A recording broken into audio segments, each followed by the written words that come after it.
2011 চনৰ বিধায়ক আছিলে মনোৰঞ্জন দাস ডাঙৰীয়া, এগৰাকী ভাৰতীয় আমাৰ প্ৰশাসনিক সেৱাৰ IAS অফিচাৰো আছিলে তেখেতে। আৰু সেই সময়ত ময়ো নিৰ্বাচিত হৈ আহিছিলোঁ, ময়ো IAS অফিচাৰ আছিলোঁ, ইণ্ডিয়ান ইনফৰমেশ্যন ছাৰ্ভিচৰ অফিচাৰ, তেওঁ আছিলে IAS অফিচাৰ।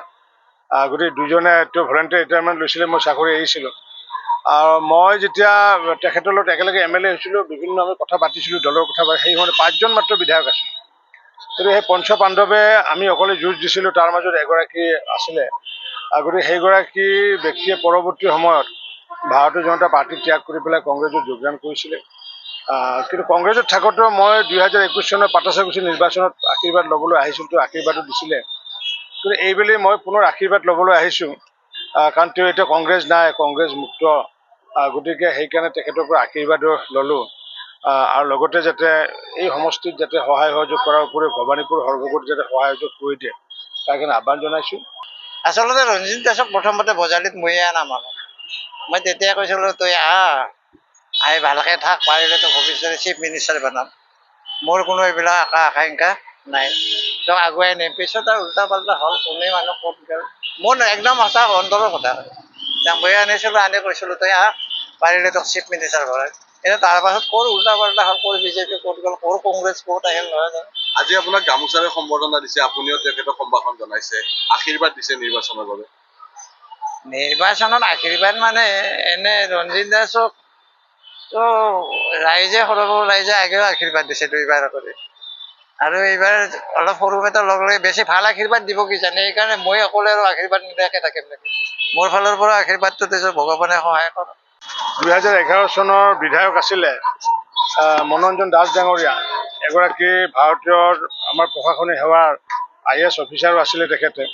আৰু সেই সময়ত ময়ো নিৰ্বাচিত হৈ আহিছিলোঁ, ময়ো IAS অফিচাৰ আছিলোঁ, ইণ্ডিয়ান ইনফৰমেশ্যন ছাৰ্ভিচৰ অফিচাৰ, তেওঁ আছিলে IAS অফিচাৰ। গতিকে দুজনে তেওঁ ভলেণ্টাৰী ৰিটায়াৰমেণ্ট লৈছিলে, মই চাকৰি এৰিছিলোঁ। আৰু মই যেতিয়া তেখেতৰ লগত একেলগে MLA হৈছিলোঁ, বিভিন্ন আমি কথা পাতিছিলোঁ, দলৰ কথা পাতি, সেই সময়ত 5জন মাত্ৰ বিধায়ক আছিলোঁ। গতিকে সেই পঞ্চপাণ্ডৱে আমি অকলে যুঁজ দিছিলোঁ, তাৰ মাজত এগৰাকী আছিলে। গতিকে সেইগৰাকী ব্যক্তিয়ে পৰৱৰ্তী সময়ত ভাৰতীয় জনতা পাৰ্টি ত্যাগ কৰি পেলাই কংগ্ৰেছত যোগদান কৰিছিলে। কিন্তু কংগ্ৰেছত থাকোঁতেও মই 2021 চনৰ পাটাচাকুছি নিৰ্বাচনত আশীৰ্বাদ ল'বলৈ আহিছিলোঁ, তেওঁ আশীৰ্বাদো দিছিলে। কিন্তু এইবেলি মই পুনৰ আশীৰ্বাদ ল'বলৈ আহিছোঁ, কাৰণ তেওঁ এতিয়া কংগ্ৰেছ নাই, কংগ্ৰেছ মুক্ত। গতিকে সেইকাৰণে তেখেতৰ পৰা আশীৰ্বাদো ল'লোঁ। আৰু লগতে যাতে এই সমষ্টিত যাতে সহায় সহযোগ কৰাৰ উপৰিও ভৱানীপুৰ সৰ্বগত যাতে সহায় সহযোগ কৰি দিয়ে, তাৰ কাৰণে আহ্বান জনাইছোঁ। আচলতে ৰঞ্জিত দাসক প্ৰথমতে বজালিত ময়ে নামানো। মই তেতিয়া কৈছিলোঁ, তই আহি ভালকৈ থাক, পাৰিলে তো ভৱিষ্যতে চিফ মিনিষ্টাৰ বনাম। মোৰ কোনো এইবিলাক আকাংক্ষা নাই, তেওঁক আগুৱাই নিম। পিছত আৰু উল্টা পাল্টা হ'ল, কোনে মানুহ ক'ত গ'ল।